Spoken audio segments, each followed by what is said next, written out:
رقیب هر مای قومی کرد زمان ناشکی و دانای تو به زمان ناشکی و دانای تو به زمان کس نده کردن برن کس نده کردن برن کرد جنددن جنده به قطاعه آلا کردن جنده به قطاعه آلا کردن هم خوردن رنگ کورو شورشی سردکن کنادیان مدارشان سردکن کنادیان مدارشان کس نده کردن برن کس نده کردن برن کرد جنددن جنده به قطاعه آلا کردن جنده به قطاعه آلا کردن هم خوردن مریا و کی مثل ایمان و پادیمان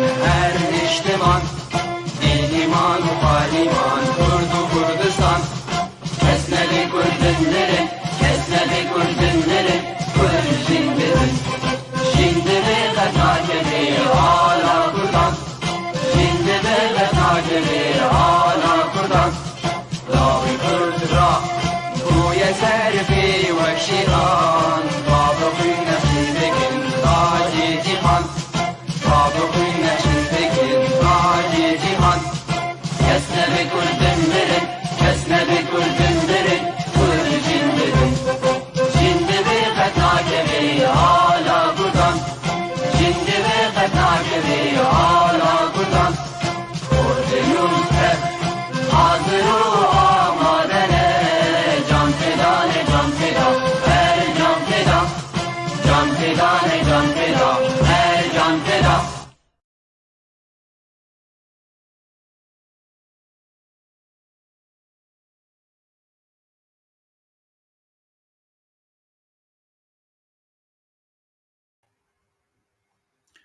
مساء الخير ومرحبا بكم أينما كنتم مشاهدي بيف تي في الأكارم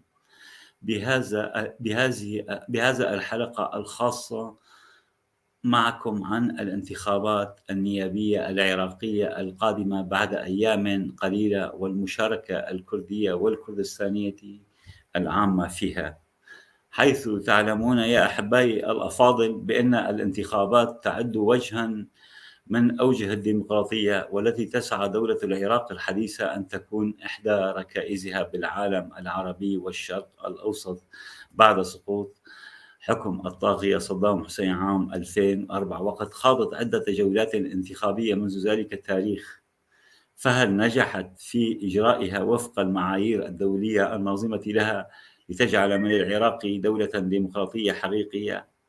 ذلك ما سنناقشه، ومجمل الأوضاع العراقية العامة المؤثرة لنجاح العملية الانتخابية مع ضيفنا الكبير والعزيز الدكتور عبد السلام برواري، وهو شخصية أكاديمية وسياسية كردستانية معروفة من مواليد منطقة آميدي بمحافظة دهوك إقليم كردستان العراق عام 1950، وهو أستاذ علم الاجتماع السياسي بجامعة دهوك من عام 2015 لغاية 2020، وبالجامعة اللبنانية الفرنسية في أربيل من عام 2014 لغاية 2020، وحاصل على شهادة بكالوريوس في الرياضيات من جامعة بغداد، وماجستير في علم الاجتماع من جامعة صلاح الدين بأربيل، وكان عضو الدورة الثالثة لبرلمان كردستان من عام 2009 لغاية 2013، وشارك في ثورة أيلول عام 1974 لغاية 75، وثورة جولان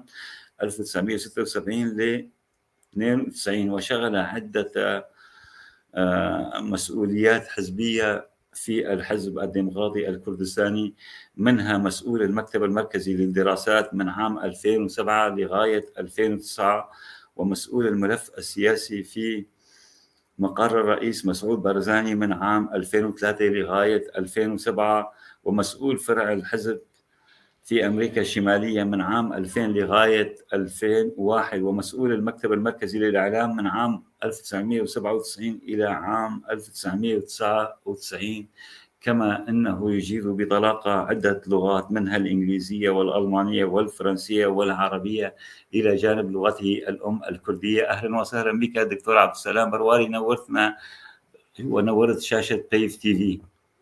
أهلا بكم، شكرا جزيلا على هذه الفرصة، وتحية واحترام لك وللإخوة والأخوات المتابعين. شكرا دكتور. هذا اللقاء لقاء خاص عن الانتخابات العراقية، ولكن شعبنا البارحة احتفل كل أحرار كردستان الكبرى، وليس إقليم كردستان العراق، كل أحرار كردستان الكبرى بذكرى 4 للاستفتاء في إقليم كردستان العراق، وهي ثاني مناسبة مباركة لدى الكرد بعد عيد نوروز، وأهم عملية انتخابية خاضها شعبنا الكردستاني في العراق. فحبذ بداية لو نتحدث عن أسباب وأهداف وأبعاد الريفراندوم على الصعيد الكردي العام والعراقي والإقليمي والدولي. تفضل. نعم، شكرا جزيلا مرة أخرى، تحية لك وشكرا على هذه الفرصة. في الحقيقة الاستفتاء جاء نتيجة عدة عوامل. بداية كل ما جوبهنا به بعد الاستفتاء من أنه خرق للدستور وأنه غير قانوني وثم زحف العسكري على كردستان، والتصريحات التي سمعناها من رئيس الوزراء آنذاك العبادي بأنه سيذهب ويفرض بالقوة سيطرة الدولة على أربيل وإلى آخره، كله هباء. لأن أنا أريد أن أذكر هذه المقدمة قبل أن المادة 38 من الدستور العراقي صريحة جدا، تقول أن الدولة مكلفة بأن تكفل الدولة حرية التعبير عن الرأي لمواطنيها بكل الوسائل. الاستفتاء ليس جريمة مهما كان موضوعها. الاستفتاء هو مساءلة بعض الناس بأن يجيبوا بنعم أو لا على أي سؤال. وحقيقة خلال الاستفتاء، بعد الاستفتاء، قبل الاستفتاء، أكد الساسة الكرد وخاصة الرئيس البرزاني أن الهدف من الاستفتاء ليس إعلان الدولة الكردية بعد 24 ساعة من ظهور النتائج، بل هو لإثبات أن شعب كردستان، شعب الإقليم، غير راضي على يعني 3 عوامل دفعت القيادة السياسية لإجراء الاستفتاء. أولا أن حق تقرير المصير وتكوين دولة هو حق يجب أن يعترف به الآخرون. الكرد أكبر أمة لم يسمح لها بأن تكون لها دولتها الخاصة، لهذا نريد أن نثبت هذا الشيء. إذا تتذكرون بالتسعينات الرئيس البرزاني ثبت العلم الكردي، يعني وقتها الحديث عن العلم الكردي كان جريمة. وثم ثبت حق تقرير المصير في لقاءاته مع الجزيرة آنذاك، مع العربية وإلى آخره، بحيث أصبح الموضوع طبيعيا عندما يتم طرحه من قبل أشخاص مثلنا وغيره. يعني أولا هو حق طبيعي، ثانيا هو حقيقة رد فعل على السياسات التي كانت تمارسها الحكومات العراقية، خاصة الحكومتين التي سبقت آنذاك، يعني العبادي والمالكي اثنين. كانت رسالة لأن تقول لهم ما دمتم غير راضين عنا، ما دمنا لم نتمكن خلال طوال كل هذه السنين، يعني 100 سنة أو أكثر، نحن ألصقنا بالعراق قسرا منذ تشكيل الدولة العراقية بالضبط، هو هذا ما أعنيه، يعني من 1920 بعد الحرب العالمية الأولى. بما أننا فشلنا من أن نكون شركاء طبيعيين، دعونا نحاول أن نكون جارين ودودين. وكان التأكيد بأنه بعد الانتخابات سيظهر للناس وللعالم بأن هذه ليست كما كان يشاع آنذاك رغبة ذاتية من مسعود البرزاني أو من الحزب الديمقراطي الكردستاني. 93% من المشاركين في الاستفتاء أجابوا بنعم. هذا هو رأي الشعب الكردستاني. تعالوا إذا أردتم أن يبقى هؤلاء حريصين على البقاء ضمن العراق، راجعوا سياساتكم واثبتوا لهؤلاء الذين صوتوا بنعم لاستقلال كردستان بانهم كانوا خاطئين. مع الاسف الرساله لم تصل. الرساله بسبب العقليه السائده في الشرق الاوسط التي لا تقبل مثل هذا التوجه جُبهت بالقوة. لذلك أنا أعتقد يعني كل ما كان يُشاع عن مسألة انفصال أو غيرها هي ذريعة لكي لنقل يحجّموا الإقليم، وكان بعض الساسة ولا زال حتى الآن في بغداد أناس لم يفهموا مسألة الفيدرالية. الكل ينظر إلى الإقليم كنظرتهم إلى أي مكوّن إداري في حكومة هاي الحكومة النووية اللي يسموها الحكومة البسيطة التي فيها حكومة مركزية والكل تابع لها. لذلك هذا يعني أنتم أشرت أنت جميل بأن تشير إلى أنها هو ثاني عيد حقيقةً.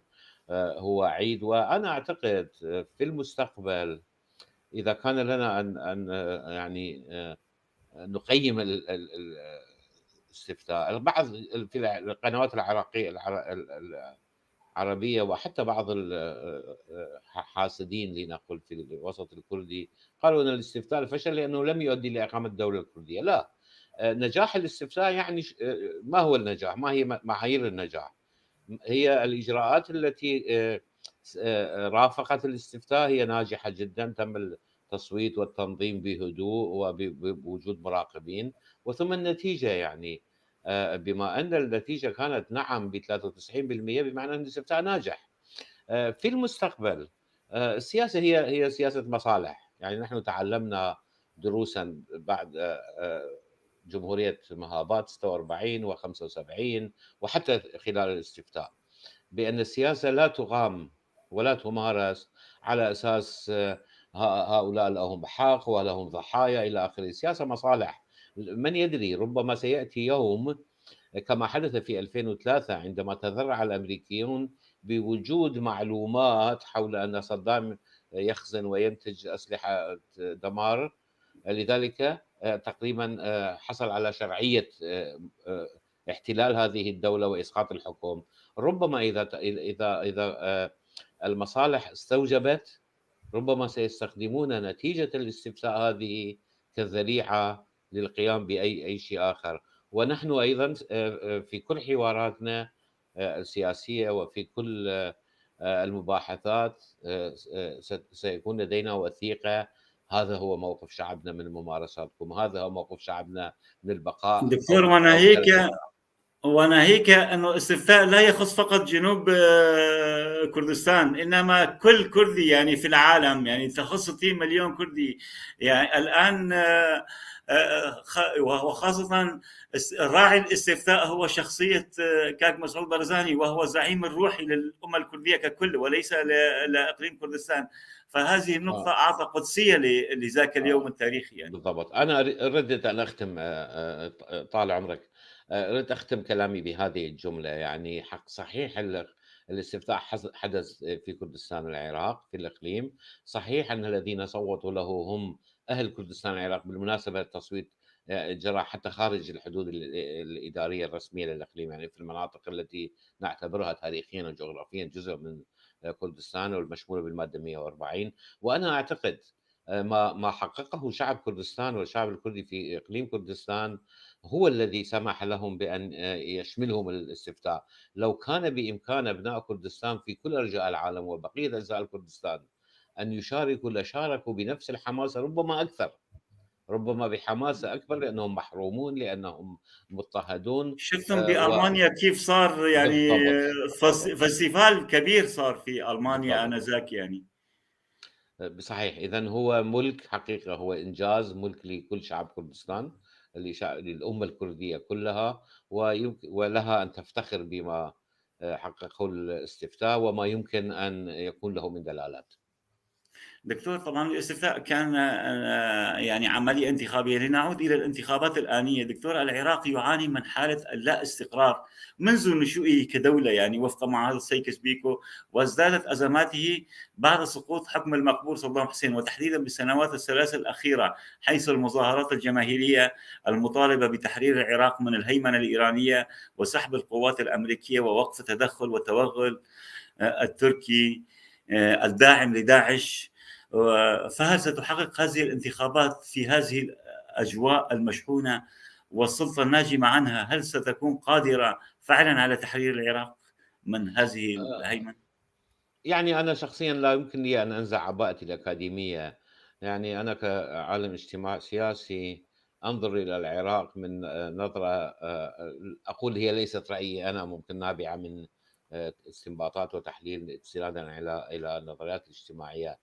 الدول تنشأ إما عن تفسخ دول إمبراطوريات كبيرة كما حدث في الاتحاد السوفيتي وغيرها، أو عن اندماج أجزاء معينة لكي تكون دولة، مثلًا خُذ ألمانيا ال ال وغيرها، أو استمرار لدولة كبيرة ربما يبقى منها جزء كما حدث في تركيا أو في النمسا إلى آخره. العراق تم خلقه بطريقة مشوهة وغريبة ومتناقضة مع كل هذه الأساليب المعروف المتداول عنها.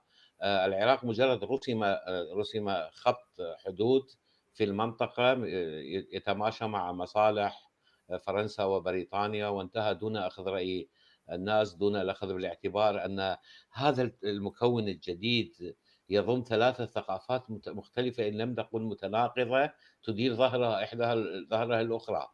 يعني الكرد والكردستانيون بجبالهم وبانتمائهم القومي حتى الديني، يعني نظرتنا للدين أيضًا تختلف. انظر إلى الموسيقى الكردية في زاخ وتشبه موسيقى كردستان تمام. الشمال، وفي سليمانية بالعكس. يعني خُذ غرب العراق من الموصل والأنبار وغيرها، اللهجة، المطبخ، الطباع، هي أكثر طباع الجزيرة في الشام أكثر ما هي طباع أهل بصرة أو سليمانية وإلى آخره. ثم هذا الإلحاق القسري تم المحافظة عليه بالقوة. مسعود البرزاني، السيد رئيس مسعود البرزاني في 1990 91 أبان غزو العراق للكويت، عند نشرت له جريدة كويتية مقالًا مشهورًا جدًا بعنوان "نحن لسنا بندقية للإيجار". وصف هذه الحالة وحالة العراق، قال: هذا الجمع القسري ل3 مكونات ينتج أرضية خصبة لإنتاج الدكتاتورية. لأن لا يمكن لأي مكون من المكونات الرئيسية في العراق أن يدعي أنه يمثل الأخرى. عندما يستلم على السلطة تشعر المكونات الأخرى بأنها محرومة. إذا تبدأ محاولات الحصول على الحق على الأقل من قبل المقدورين. الذي هو في الحكم يشعر بالخطر وتبدأ عملية التنكيل وتنقلب الآية وإلى آخره. لذلك الحل الوحيد هو الفيدرالية. هذا كان المنطلق من دعوتنا إلى أن الفيدرالية قد تكون الحل الذي يحافظ على العراق. العراق لا يمكن له أن يدوم بهذه الطريقة إلا بديكتاتورية شبيهة لديكتاتورية صدام أو بالانحلال. وقد تعبنا خلال أكثر من 20 سنة أن نثبت للأخوة العرب بأن كل مصائبهم ومشاكلهم والفساد والتذمر يمكن أن يوجد له حل إذا تم اتباع الفيدرالية. بما أنهم لا يسمحون مع الأسف بذلك ولا يؤمنون به أساسًا. لذلك أنا، حتى أرجع إلى سؤالك، أنا لا أأمل من أي انتخابات أو أي تغيير في الحكم، سواء كان تغيير وجوه أو تغيير الجهة أو الطائفة الحاكمة، بأن تغير الأوضاع. الملك فيصل الأول في عام 1933 أشار بإصبعه بوضوح إلى هذا المرض في العراق. هناك رسالة محفوظة له إلى رئيس وزرائه الجديد يقول: "لقد استلمنا العراق وبه مجاميع من الناس، كل له انتماؤه ويتمسك بانتمائه، ولكن ليس هناك من يتمسك بكونه عراقيًا. إن واجبنا هو أن نخلق هذا الشعب العراقي، وهي مهمة صعبة." أثبتت الأحداث بأنها مهمة مستحيلة.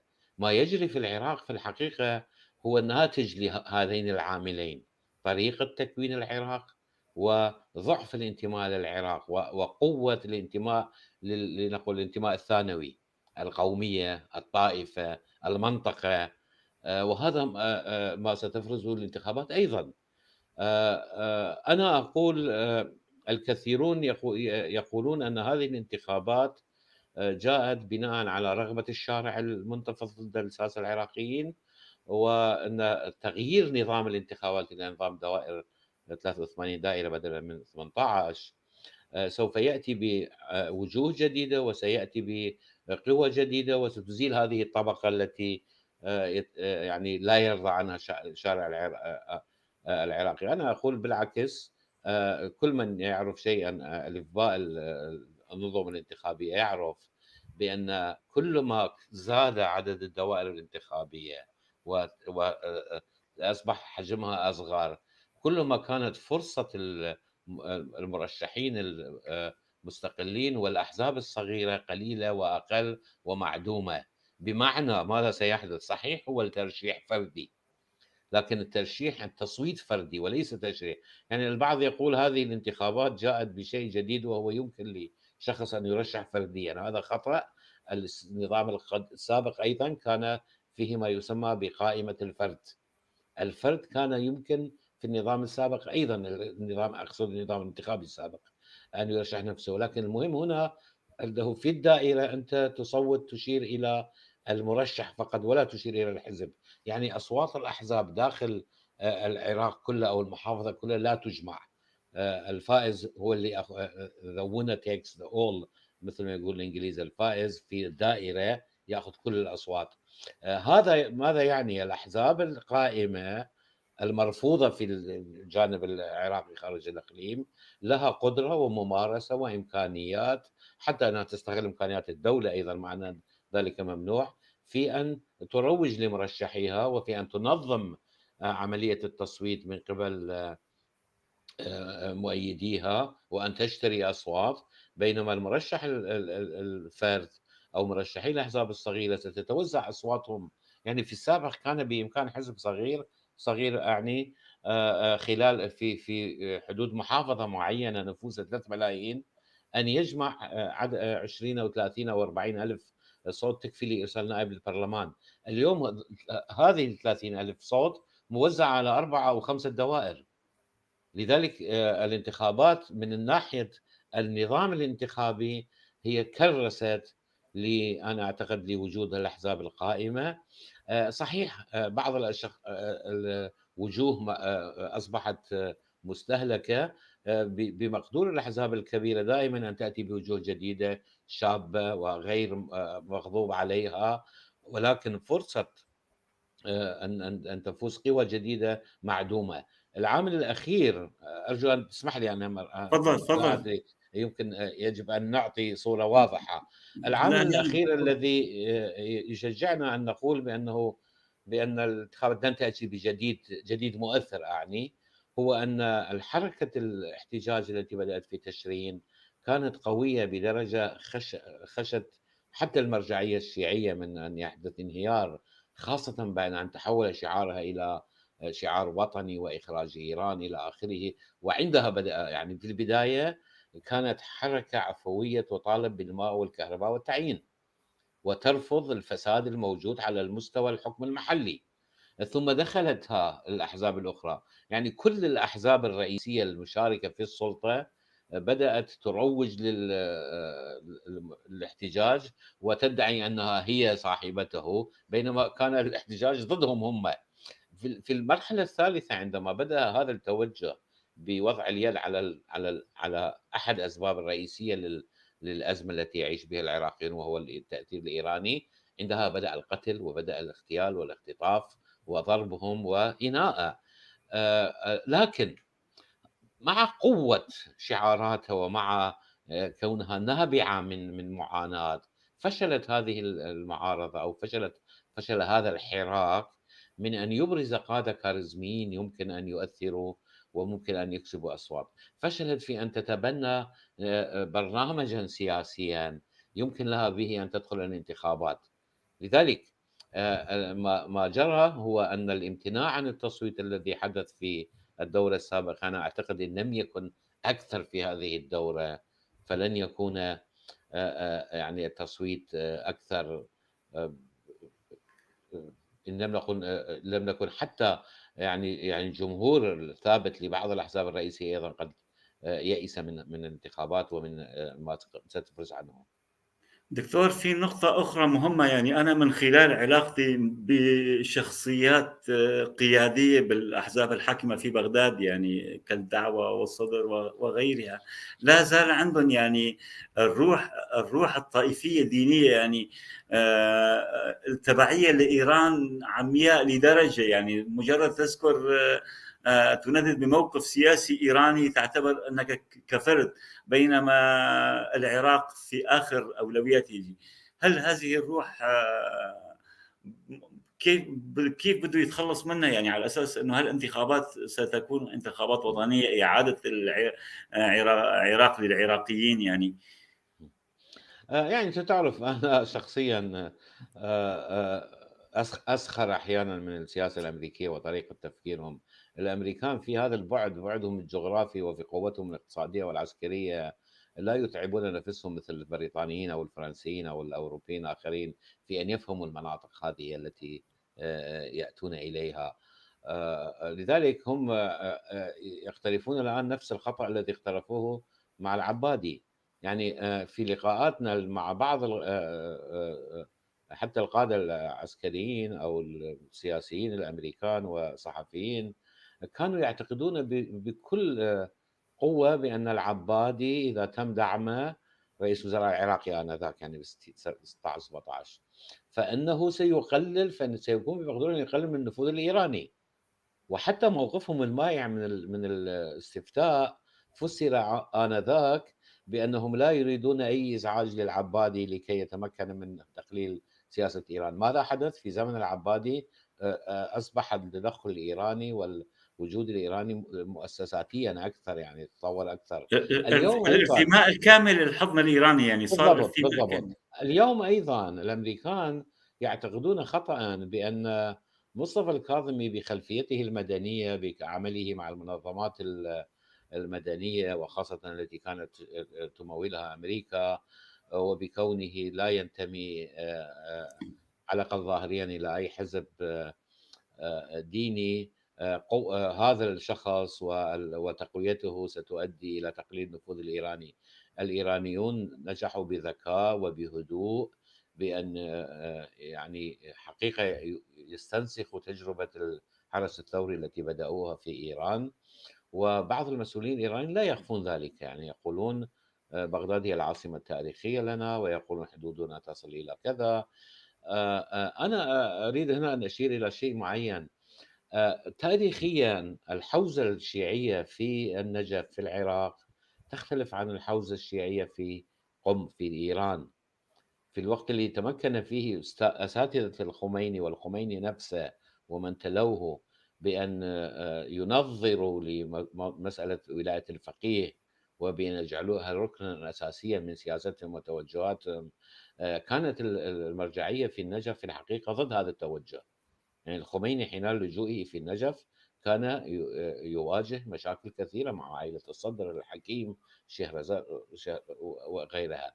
ولكن أنا شخصيًا عشت هذه التجربة، يعني لي الشرف بأن أقول في 2003 إلى حين يعني 2007 أنا كنت لنقل برغي صغير في المكنة السياسية الكردية في بغداد، وشهدنا خلال فترة مجلس الحكم حيث كان الرئيس البرزاني عضوا فيها، وخلال مباحثات كتابة الدستور، أنا شخصيًا راقبت شيء بأنه بعكس الواقع في كردستان العراق. كردستان العراق كانت تمتلك أحزاب وقادة لهم بُعد تاريخي وتوسُّع جماهيري ولنقل خبرة عالمية، إن لم أقل يعني محلية عالمية في التعاطي مع المسائل السياسية. الأخوة الشيعة لم يكن لديهم مثل هؤلاء الأشخاص، ولم تكن لهم أحزابهم أصلًا لها هذه التجربة. بالنسبة للأخوة السنة، صدام حسين أول شيء اللي عمله هو أن يهدم هذا اللي نسميه إحنا بالطبقة الوسطى والمجتمع المدني. لذلك القادة الشيعة الجدد الذين جاءوا إلى العراق كان همهم الوحيد أن يحتموا بالمرجعية، وبأن يعتبروا دائمًا يعني يتقوّوا بالمرجعية. الخطأ نفسه وقع ببول بريمر، يعني الشخص علي السيستاني إنسان محترم، إنسان وفي لهذا التوجه العراقي للمرجعية، وكان ينئي بنفسه عن أي عمل سياسي أو تصريح. الأمريكان أجبروه بأن يدخل، كانوا يطلبون منه مواقف.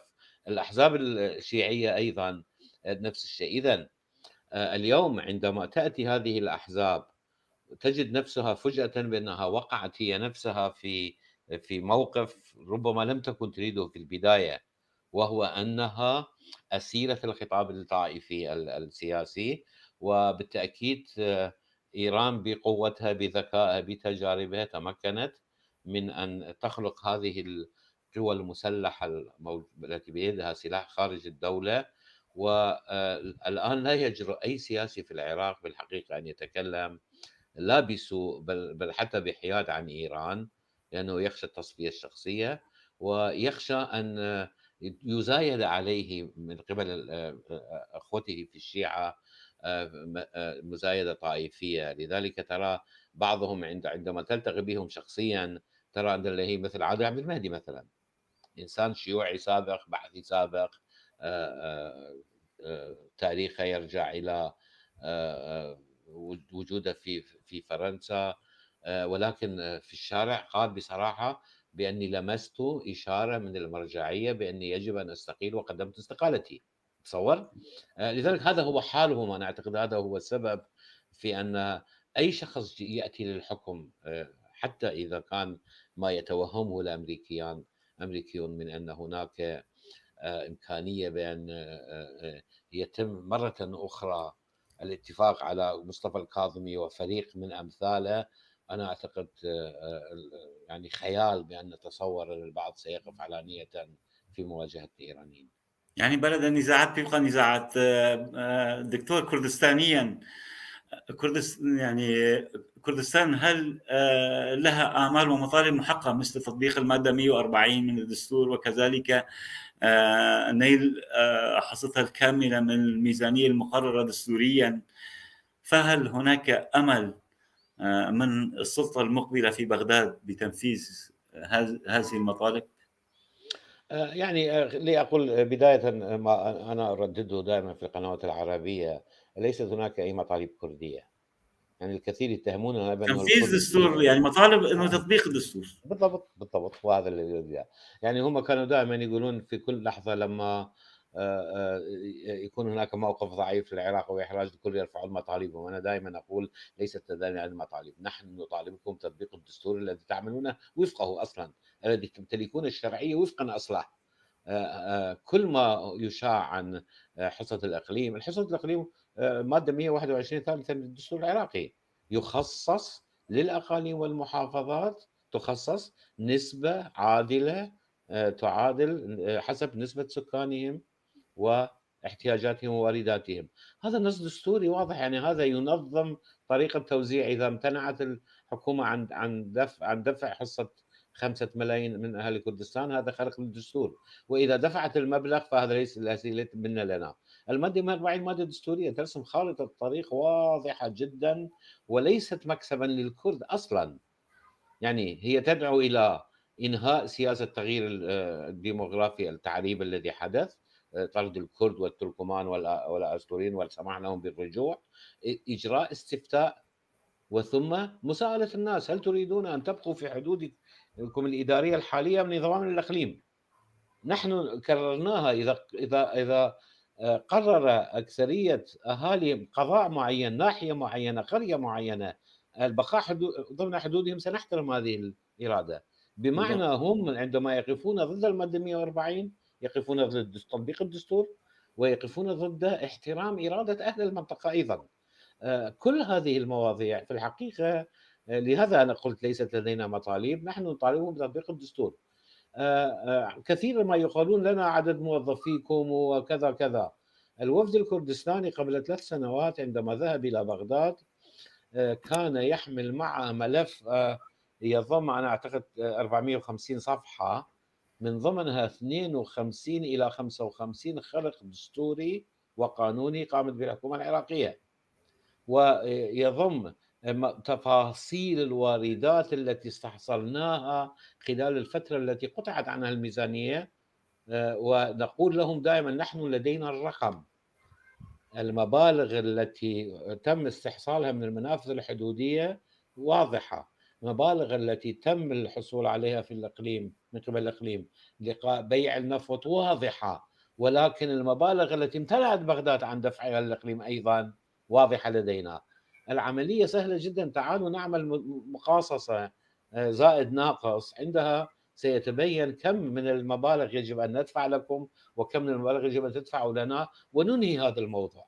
دكتور، اصلا كردستان ما قبضت حصتها ولا سنه كامله، يعني ما قبضت ولا مره يعني حصه كامله، لذلك عدم تطبيق الدستور كان السبب الرئيسي للرفراندوم او الاستفتاء يعني. بالضبط، يعني أنا قلتها في إجابتي السابقة، الاستفتاء كان ليقول العراقيين لا يمكن لنا أن نرضى بالبقاء معكم ضمن دولة تعاملوننا فيها كناس خارجيين وتقومون بتجويع أهالينا مجرد لوجود خلاف دستوري قانوني حول هل يحق للإقليم أن يصدر النفط أو لا. يعني المادة 112 في الدستور أليف تتحدث عن إدارة الآبار القائمة آنذاك 2005، وليس في الدستور أي نص يمنع الإقليم من تصدير أو أسميه إدارة ملف النفط. إدارة ملف النفط تعني البحث عن النفط، التنقيب، البيع والنقل. هذه الأمور ليست ضمن الاختصاصات الحصرية للحكومة الاتحادية كما هو موجود في المواد الدستورية، وليس هناك نص يمنع الإقليم القيام بذلك. والمادة 115 صريحة جدا في الدستور العراقي، تقول أن أي صلاحية غير واردة في هذا الدستور تعتبر من صلاحيات الأقاليم. لذلك نحن لدينا خلاف معهم. المحكمة الاتحادية العراقية مع ما أخذنا الكثير عليها ومع مواقفها السياسية الواضحة فشلت في أن تصدر قرارا حول هذا الموضوع. إذا لا يمكن. وهنا السؤال دكتور، هنا السؤال يعني هل هناك آمال بالسلطة القادمة أن تحل هذه الخلافات ما بين المركز وكردستان؟ تسألني كعالم اجتماع؟ لا، العقليات كسياسي، والنظم كدكتور طبعا سياسي. كسياسي طبعا ابني مواقفي على خلفيه علميه حتى لا تكون عاطفيه. بالضبط. ما يحركنا في الشرق الاوسط هي القيم والمعايير الاجتماعيه التي تعود الى كما قلت الى مجتمع ما قبل الصناعه ومجتمع الزراعي القبلي، وهذه القيم لا ترضى بوجود المنافس المختلف، ولا ترى الدولة إلا من خلال نظرتها منظومتها. هناك الرب وهناك رسله الذين يوصلون رسالته، وهناك العباد الرعايا. إذا الدولة يجب أن تكون بهذا الشكل. هناك الرئيس، لذلك هناك الآن في العراق دعوة إلى العودة إلى النظام الرئاسي مع كل ما عانوه من نظام رئاسي صدام. يريدون نظام رئاسي لأنه ينسجم مع تطلعاتهم العقلية. بهذه العقلية سواء كان السياسي يعيها أو لا يعيها، هو ينظر إلى الإقليم وإلى المطالب وإلى الكردي المختلف عنه، المدني الذي تتعايش في أرجائه القوميات والآراء والأفكار وهو الذي يذبح ويقتل لذلك طالما هذه العقلية موجودة أنا لا أمل شيئا. والرئيس البرزاني كان كعهده يسبق الجميع عندما قال نحن ليست لدينا مشكلة شخصية مع هذا الرئيس أو ذاك، نحن نعاني مشكلة مع عقلية. طالما هذه العقلية لم تتغير لا يمكن لنا أن نتوقع تغيرا في السياسة. إذن ما الواجب علينا أن نفعله؟ الواجب علينا هو أن نلتزم بالدستور، أن لا نعطي المقابل بأننا نعرف أساسا بأنه يسعى أصلا إلى عدم الإيفاء بالتزاماته. واجبنا هو أن نلتزم بواجباتنا ونقدم لأقول هذه المرة مطالبنا في إطارها القانوني والدستوري وهو ما نفعله، ونحتاج إلى وحدة رأي أيضا، وحدة موقف. وهنا في سؤال، هنا سؤال يأتي دكتور، هل ستخوضون الانتخابات بقائمة كردستانية واحدة أم سنكون أمام قوائم عدة قد تشتت الصوت والمقاعد الكردية، وخاصة في المناطق المتنازع عليها ومناطق سيطرة حزب البي كي كي المتحالف مع الحشد الشعبي، والممولون معا، يعني البي كي كي والحشد الشعبي ممولون من بغداد. كيف بتكون؟ في الحقيقة يعني أنا شخصيًا مع التعددية.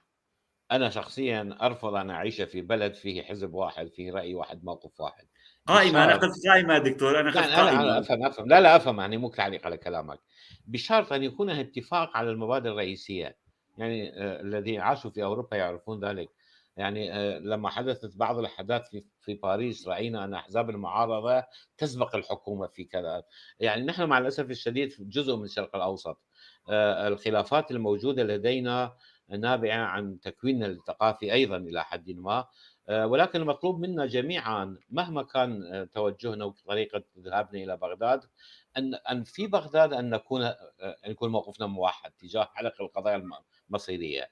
في الحقيقة لا أخفي عليك، عندما بدأت المناقشات حول النظام الانتخابي الجديد، الحزب الديمقراطي الكردستاني كان هو الرائد، وخاصة بمبادرة من الرئيس الإقليم سيد نجمان بارزاني، أجرى سلسلة من اللقاءات مع الصف الأول من القيادات السياسية في الإقليم، وطرح مشروع أن نعمل على الدخول الانتخابات في المناطق المتنازع عليها، مناطق المشمولة بما 140 بقائمة واحدة.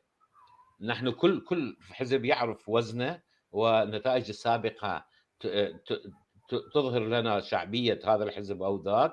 إذا كانت هناك قائمة واحدة سيتم الاتفاق على مثلًا نتفق أنه في ديالى كل الأحزاب تتفق أنه يكون هناك مرشح واحد أو 2 من الاتحاد الوطني الكردستاني.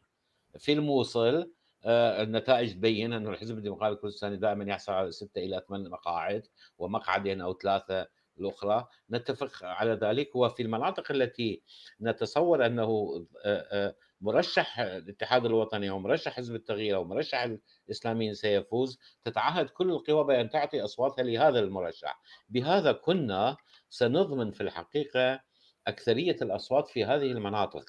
ولكن للأسف الشديد المرض الدائم هو الذي منع إقامة مثل هذا الاتفاق. اليوم الاتحاد الوطني وحركة التغيير لضعفهما في الحقيقة وما يمران به من مشاكل داخلية، اتفقوا على، مع أنهم أحزاب حزب التغيير خرج من بطن الاتحاد الوطني لأنه رفض سياساته و وجدوا أنفسهم مضطرين على الأقل في المنطقة السليمانية والمنطقة التي فيها أكثرية تابعة لهم أن ينزلوا بقائمة واحدة.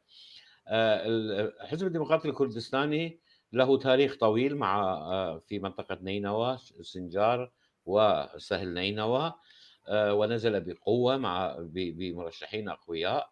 في كركوك اللي تتذكرون في الانتخابات السابقة قاطعنا مشاركة في كركوك لأنها كانت تحت الاحتلال، لأنه تم وما زالت دكتور، وما زالت. لا زالت، لكننا في هذه المرة وجدنا من ضروري أن نشارك.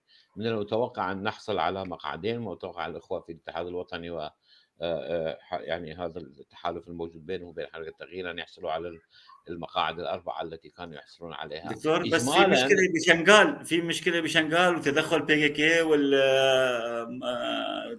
والتوغل التركي بالمناطق شوف صح. بزاخو وهي. صح. أولًا المشكلة طبعًا محلولة من خلال الاتفاق الذي جرى بين حكومة إقليم كردستان والحكومة العراقية. أفراد الحشد الشعبي وأفراد PKK المتسترين تحت شعار الحشد الشعبي بدون استيحاء أعلنوا مباشرة عندما تحرك الجيش العراقي بأنهم سيمنعونه، أنهم لا يرضون الجيش العراقي بأن يقوم بواجبه. هذه مشكلة يجب أن تعالجها الحكومة العراقية، يجب أن تعالجها الحلفاء حتى لا تتحول شنغار ما العراق عم إلى تدعمهم ماليا، يعني هم يعني الحشد هو الشعبي. العراق. عندما نقول العراق أي عراق؟ يعني العراق العراق في هو مركز بغداد. الحكومة العراقية التي عقدت اتفاقية مع الإقليم، الاتفاقية تقول يجب على القوى العسكرية بضمنها مسلحو PKK تحت أيدي أسماء والحشد الشعبي الخروج من سنجار، وقوات حشد الشعبي وPKK تقول للجيش العراقي إياك أن تقترب وإلا سأضربك. لذلك أكو عراق رسمي عاجز عن السيطرة، وأكو بالضبط. عراق يعتبر نفسه هو أقوى من لكن التأثير قليل جدًا. ليش؟ لأنه أكثرية سكان منطقة سنجار المشمولة التي نتصور أنها هي قاعدة لمصوتين كرد، في الحقيقة أكثريتهم موجودين في معسكرات اللاجئين في محافظة دوك. لذلك تأثيرهم سيكون على هؤلاء العدد القليل جدًا الذي رجع، ومضطرون يبقون هناك، وهي نسبة قليلة جدًا. أنا شفت سؤال من أحد المتابعين يقول: "كم تتوقعون كرسي في كركوك؟" في هذا ما كنت الحلقات سأسألك، كم آه. مقعد يلزمكم في كركوك ليكون الكرد هم الأقوى؟ هو يعني في كركوك 12 مقعد. تاريخيًا كنا دائمًا نحصل على 6 مقاعد، يحصل التركمان على 3 العرب على 3. في آخر انتخابات حصل التركمان على مقعدين، لأن أحد التركمان رشح مع الشيعة 4. إذًا لكي يمكن لنا أن نكون مؤثرين، يجب أن نكون على الأقل تكون هناك 6 مقاعد، وهي تقريبًا مضمونة لمعلوماتك. 6 مقاعد. وسابقًا كان دائمًا 1 مرشح تركي و2 عرب كانوا متفقين معنا فيما كان يسمى بقائمة التحالف والتآخي في كركوك، بحيث كانت لدينا نسبة يعني أكثرية 8-4. أنا أعتقد يعني في كركوك 6 مقاعد من مجموع 12 ممكنة. يبقى ما هو الموقف النواب يعني يطلعون، هاي شيء دكتور آخر. عبد السلام، أنا بدي أسألك سؤال بعرفك صريح بكل إجاباتك يعني شخصيا. خلينا نكون واقعيين، ومرضنا أنه في هناك مثل يقول دود الخل منه في عن إمم. آلية اختيار المرشح. شفنا حاليا مجموعة من البرلمانيين والبرلمانيات الكرد في بغداد للأسف تبرأوا من كرديتهم، نعم. يعني يطالبون بأشياء أعدائنا التاريخيين ما بيطالبوا فيها. فهل لديكم آلية لاختيار المرشح أنه يكون أن لا ينحرف إلى حالة الارتزاق، إلى حالة التبعية، إلى حالة يعني للأسف آه. هناك ضغوطات كثيرة يمارس، والضغوطات سواء كان نعم. بامتيازات أو واضح. بضغوطات أخرى يعني. لا، وبتطوع شخصي أيضًا، بتطوع بدون أن يكون هناك ضغوط. يعني يعني الآليات هو شنو؟ كل حزب إله آلياته وإله حقه وحريته في اختيار مرشحيه. أنا لا أعتقد أن الحزب الديمقراطي الكردستاني يفتخر بأنه طوال العملية الانتخابية 5 انتخابات في العراق لم يحدث بأن خرج نائب من نواب الحزب الديمقراطي الكردستاني الحزب عن الديمقراطي القائمة. الكردستاني الوحيد اللي ما خرج، بس إيه، نحن إيه، مو لهذا الخوف ليس إيه، من الكردستاني، الخوف أعرف، ليس أعرف، من أعرف، الديمقراطي، الخوف من أعرف. الآخرين. لكن إحنا كحزب ليس لنا حق في أن نفرض على حزب آخر شروطًا هذه هي المشكلة. يعني هذه مشكلة هذا الحزب هو الذي أنا أتصور أن بعض الأحزاب، بعض القوى اختارت عن عمد هؤلاء. رئيس البرلمان السابق كان له مشكلة، كان له موقف حقيقة مخزي قياسًا بمنصبه. بعد انتهاء الدورة تم ترشيحه من قبل حركته. حزب هذا التاجر الفاسد رشح أناس معروفين بأنهم كانوا جيش الشتيمة في الإنترنت. الأحزاب الإسلامية رشحت شخصين كانوا معروفين سابقًا بأنهم مستعدون أن يعتبروا واجبهم الرئيسي هو تشويه سمعة إقليم كردستان. إذًا يعني جواب مباشر، كل حزب هو الذي يحدد من يرشح. أنا لهذا ذكرت مثال الديمقراطي الكردستاني. نحن لدينا مهمة هناك، ونحن نرسل أناس لتحقيق مهمة معينة. بالتأكيد نسعى قدر الإمكان أن نرسل أناس يمكن لهم أن يؤدوا هذه المهمة. هناك أحزاب كردستانية أخرى تدعي أيضًا بأن لها مهمة تمثيل شعب كردستان، ولكن هي هدفها شيء آخر. بالتأكيد هي عمدًا أصلًا تختار بعض الناس لكي يؤدوا هذا الدور التخريبي. لهذا للأسف الشديد ليست هناك آلية، لأن هذه الانتخابات لا تجري وفق قوانين إقليم كردستان، بل هي انتخابات تجري وفق قوانين عراقية، والذي يشرف عليها ويشرف على تصديق ملفات المرشحين هي جهة عراقية غير كردستانية. وهذا يبقى على الجمهور الكردستاني بأن يقرر من يرسل أو لا. مع الأسف الشديد مع وجود هذا المرض الاجتماعي لدينا، أنا أعتقد أن بعض الناس المشهورين معروفين بأنهم ضد مصلحة شعب كردستان، وبعض الذين وقعوا أصلا علنا على طلب من الحكومة العراقية بقطع الميزانية هناك في الشارع الكردستاني وخاصة في منطقة سليمانية. للأسف الشديد أقولها مرة أخرى، أناس يرشحونهم يعني يفضلونهم على غيرهم بسبب هذا المرض الاجتماعي. وطالما أننا لن تصل يدنا إلى عنقود العنب، إذا فلنحرق الشجرة أفضل من أن للأسف. يحصدها الديمقراط الكردستاني ويوزعها على الفقراء. دكتور، سؤالي ما قبل الأخير حول نسبة مقاعد الأقليات الدينية والقومية والمرأة طبعا في عموم العراق وكردستان تحديدا، هل ستشهد نموا أم انخفاضا؟ يعني هو العراق حقيقة بضغط كبير من الحزب الديمقراطي الكردستاني، وأقولها بصراحة حتى الاتحاد الوطني متمثلا في شخص الرئيس بارزان الطالباني، كان لنا دور كبير إضافة إلى الأحزاب المدنية كالشيوعيين وغيرهم بأن نثبت نسبة 25% للنساء. نحن في كردستان طبعا سبقناهم وثبتنا نسبة 30% على الأقل. الانتخابات الأخيرة في إقليم كردستان أظهرت نسبة أكثر من 30% بالنساء، لأن هناك نساء حصلنا على أصوات بدون الحاجة إلى الكوتا. في العراق طبعا وجود المرأة أو عدم وجودها أنا أعتقد صفر.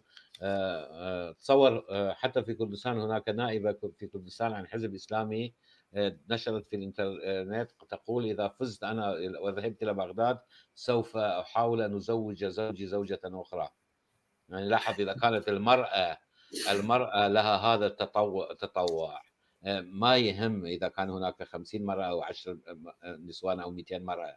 النساء التي يأتين من خلال الأحزاب السياسية الإسلامية في العراق في الحقيقة دورهن ممكن، يعني نحن قانون العنف الأسري وقانون الأحوال المدنية الذي يضع عراقيل يعني يحقق مبدأ أن تعدلوا في القرآن حول الزواج تعدد الزوجات. دكتور، ليس هؤلاء المرأة الإسلامية إنما حتى الرجل، يعني ما شفنا بعد سقوط أو تسليم أفغانستان لطالبان من قبل أمريكا، الآن الإسلاميين وزعوا حلوان، يعني شوف يعني العقلية يعني الرجل مع احترامي لكل الرجال، الرجل متوقع منه أن تكون له نظرة أبوية وينظر إلى المرأة بمستوى أقل، ولكن أن تكون المرأة هي تمام. السلاح لتحقيق ما يريده الرجل ضد المرأة، هذه المأساة. بالنسبة لنا يعني لاحظ إحنا في السليمانية الحزب الديمقراطي الكردستاني في 4 دوائر انتخابية، والدائرة الخامسة يعني اللي هي مناطق قرميان اللي نسميها. نحن رشحنا في كل دورة امرأة واحدة. في إربيل ودهوك في كل دائرة انتخابية إذا 4 نواب رشحنا 3 رجال وامرأة، وفي بعض الدوائر امرأتين، بمعنى ونحن لدينا في الحقيقة كوادر نفتخر بهن. يعني في دخيل من سنجار لها خبرة طويلة في خلال دورتين في برلمان بغداد، وعندنا الدكتورة أشواق في حلبشة مثلا متوقع أن تحصل على أصوات رغم أن كل ما موجود هناك. هؤلاء النساء كان لهم دور كبير. واحد من الإخوان سألني آلاء طالباني عن أي حزب ترشحت. آلاء في الانتخابات السابقة ترشحت عن حزب إسلامي عراقي، يعني الاتحاد الوطني لم يرشحها، وهي هاي معلومة يعني جديدة، هاي أول مرة أعرفها والله. لا آلاء عندما ظهرت على التلفزيون وقالت: نحن عائلة الطالباني أصلنا هم الأسدي ونحن هاي أصلنا معروفة، عرب. بس إيه امبارحة بالعربية ذكرت بقناة العربية أنه هي مرشحة الاتحاد الوطني لا جناح لاهور شيخ جنكي، حرفيا صرحت فين. تم ترشيحها من حزب الاتحاد الوطني، ولكن اللي أعرفه أنا الحزب الاتحاد الوطني شطب ترشيحها، يعني هي ليست مرشحة الآن، تكذب. اصلا كانت في كركوك مرشحه ولكن تم استبدالها بنائب اخر، يعني هي اصلا غير مرشحه الان. يعني رشحها الاتحاد خيرًا الوطني صحيح؟ فعل الاتحاد الوطني، خيرًا فعل الاتحاد الوطني. نعم، دكتور عبد السلام، أشكرك جدًا على وجودك معنا، يعني فعلًا كان الحديث شكرًا معك جزيلًا، متعة جدًا شكرًا جزيلًا. ولكن الوقت يحكمنا. سؤالي الأخير ليس بسؤال، هل كنت تتمنى أن أسألك سؤالًا ولم أسألك، أو آخر آآ كلمة توجهها؟ يعني أشكرك. أنا خلال هاي خبرتي الطويلة مع الإعلام توقعت في آخر لحظة أي سؤال معين، لذلك أنا لا أحضّر نفسي ولا هاي. ولكن لنقل هذا، لأجاوب على سؤال لم تسألني. ما مصير الكرد وما حصصهم في حسب هذه الانتخابات، لأنه نظام سياسي، نظام انتخابي جديد، صحيح؟ هذه الأرقام أنا أحب أقولها للناس. في الدورة الأولى الانتخابات العراقية، اللي كان العراق كله دائرة انتخابية واحدة، الكردستانيون كانوا 78 نائب. بعدها شعر الأمريكان بأن السنة يجب أن يكون تمثيلهم أقوى، وأجبروا الحكومة العراقية أن تجري تغييرات كبيرة لا معنى لها في عدد سكان المحافظات. يعني بصدفة وصل من مليون، مليون و900 أصبحت 3 ملايين لحتى يزيد عدد سكانهم. يعني حددوا مقاعد ثابتة لكل محافظة سواء كان التصويت عالي أو واطي. هذا أثّر علينا وقدرنا نرسل فقط 65 نائب. في الدورتين السابقة عدد نواب الكردستانيين كان بمعدل 60. هذه الانتخابات الجديدة مبنية حقيقة توزيع المقاعد، عدد المقاعد في كل محافظة وبالتالي في كل دائرة ضمن المحافظة، مبني على هذا النظام الذي أُوتي به بالدورة الثانية. بمعنى في كردستان كلها، في محافظات إقليم كردستان هناك 44 مقعد لا تزيد ولا تقل، ونتوقع في كركوك 6 مقاعد وفي الموصل 6 إلى 8. هذه المرة الشيء الجديد، الحزب الديمقراطي الكردستاني رشح في الأنبار، في كربلاء، النجف، في واسط، في بغداد بمرشحين، بديالى، صلاح الدين. يعني كل المؤشرات تدل على أن الناس ربما كرهًا ب ب موسى لا حبًا في عيسى قد يرشحون. ونحن نشاهد باستمرار يعني ناس مصوتين في الشارع العراقي يقولون نحن نحسدكم لأن لديكم مسعود بارزاني، يا ريت كان لذلك عندنا مسعود بارزاني. هناك هناك استطلاعات تقول أن البارتي مرشح أن ينال أكثر من 30 مقعد يعني بالضبط. في البرلمان. يعني 30 أنا أرحّب بها. بس إمم. تعرف الحزب النضال الكردستاني حصل على 25 مقعد خلال الدورتين السابقة. أنا أتوقع 27، 28 هو رقم واقعي. إذا زاد عن ذلك فهذا يدل على أننا كنا واقعيين في جزاك الخير خير، توقعاتنا. ووجودك معنا خير دكتور. أهلًا سؤال، وسهلًا. هناك أيضًا سؤال أخير، يعني صار زملائنا بالكنترول سألوا عن طبعًا هي سؤال خارج عن سياق الانتخابات، عن زيارة رئيس إقليم كردستان كاك نيشيرفان إلى بريطانيا، إذا في بلمحة، هل زيارة الرئيس نيشيرفان بارزاني لبريطانيا ستغير نظرة الإنجليز تجاه إقامة الدولة الكردية؟ أنا إنسان صريح جدًا ولا لا أخشى من أن أُكره لأنني لا أتماشى مع الاتجاه العام. حقيقة لا أبدًا. يعني زيارة واحدة لا تغيّر اتجاهات السياسة هي مصالح. بريطانيا أصلًا لها مشكلة. يعني معروف أن أمريكا فقدت اهتمامها بالشرق الأوسط، إسرائيل لم تعد مهددة. النفط في الشرق الأوسط ليس مهمًا بأمريكا لأن النفط المستخرج من الحجر تكاليفه الآن أقل، والناس يتوقعون في 2050 أمريكا ستنافس السعودية في تصدير النفط. أمريكا تريد أن ترجع إلى الداخل و آآ تهتم بمشاكلها الداخلية. الإنجليز ليسوا قادرين على أن يملأوا هذا الفراغ.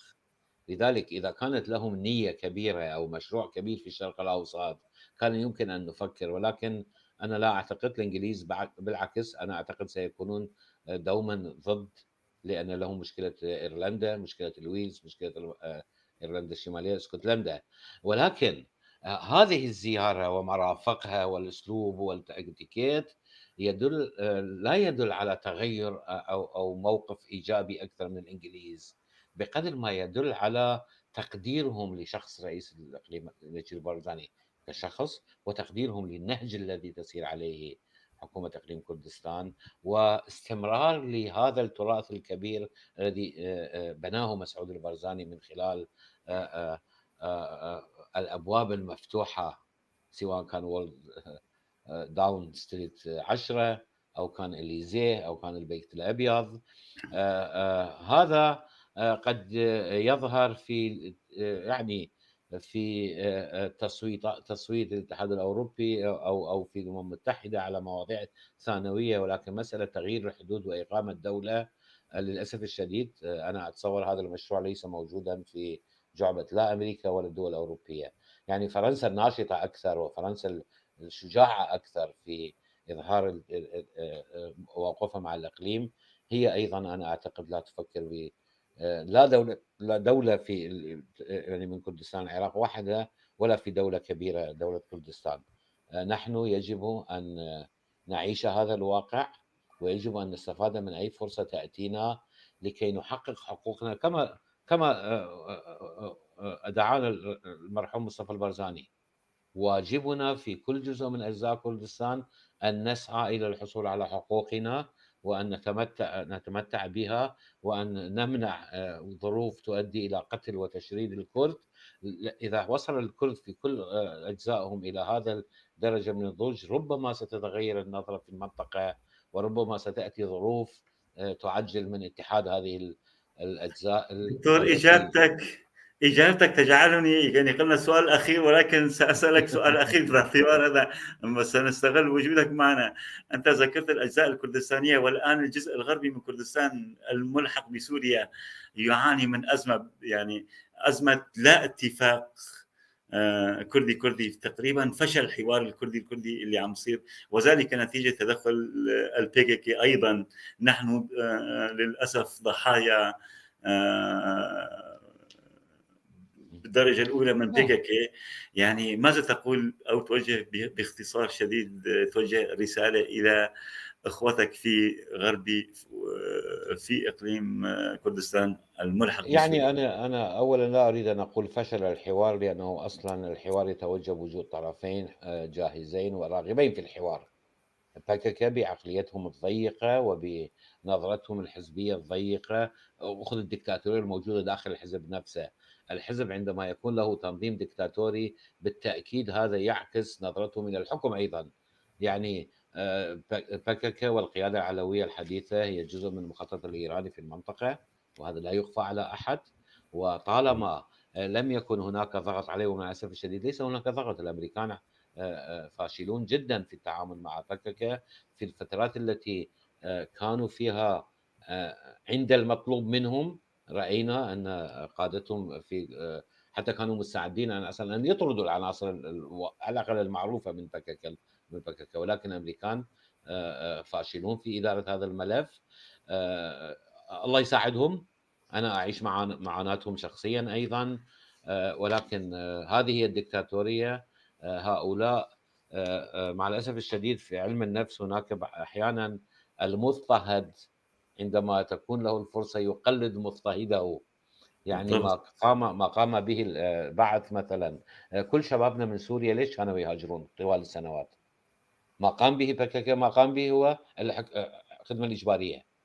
PKK حقق يعني ما لم يحققه حزب بالضبط، البعث بالضبط، بالضبط، بكل إحقابه. بالضبط. يعني أنت تصور الحالة، أنت تقبل عرب ومسيحيين وغيرهم ضمن ما يسمى بهذا الجيش كذا، ولكن ترفض كردا. أنت تجبر الشباب الكرد كلهم أن ينخرطوا في جيشك العقائدي الذي يرفع علم قائدك، ولكن ترفض تمنع أنه إخوانهم يمارسوا حقهم الطبيعي في أن حتى إذا لم يعادوك، مجرد أن لهم موقف آخر. لهذا هذه الدكتاتورية شيء طبيعي ومتوقع. وفشل المفاوضات أنا لا أعتبرها يعني كارثة، بل أعتبرها نتيجة منطقية. طالما هم قادرون على أن يمارسوا سياستهم، للأسف الشديد ليس هناك مجال. أنا لا أدعو إلى حرب داخلية، لأنه ممكن أعدائنا هم يريدون ذلك. لو أرادت الأحزاب الكردستانية الأخرى في سوريا، في كردستان الغربية، أن تتسم هذا الطريق. أنا أعتقد كان يمكنها أن تواجههم عسكريًا أيضًا، ولكن يعملون جيدًا عندما يرفضون الانخراط في هذه السياسة، ولا أتوقع منهم خير إذا لم يكن هناك ضغط كبير عليهم، إذا لم يعني يتغير مسار السياسة الإيرانية في المنطقة. السياسة الإيرانية يدها الممدودة في اليمن ولبنان وسوريا والعراق، إذا كانت بهذه الصورة، فذراعهم في كردستان الغربية سيستمر على هذا المنوال. بالأصح نقول مسار السياسة الأمريكية، لأنه إيران بالنهاية هي تنفذ يعني أحد جنود أمريكا. يعني خلينا نكون واقعيين، إذا أمريكا بدها تلجم إيران فيها تلجمها ب 24 دقيقة وليس يوم. لا، إذن إيران أذكياء ينقلون المعركة إلى مكان آخر ويقومون بالقتال من خلال لنقل مسارات الدائرة في حلب. دكتور عبد السلام، أشكرك جدا جدا على وجودك معنا. متعة اللقاء جعلنا نطول نأخذ أكثر من وقت. أشكرك مرة أخرى. كل الشكر لكم مشاهدي بيف تي في على متابعتكم على هذا اللقاء.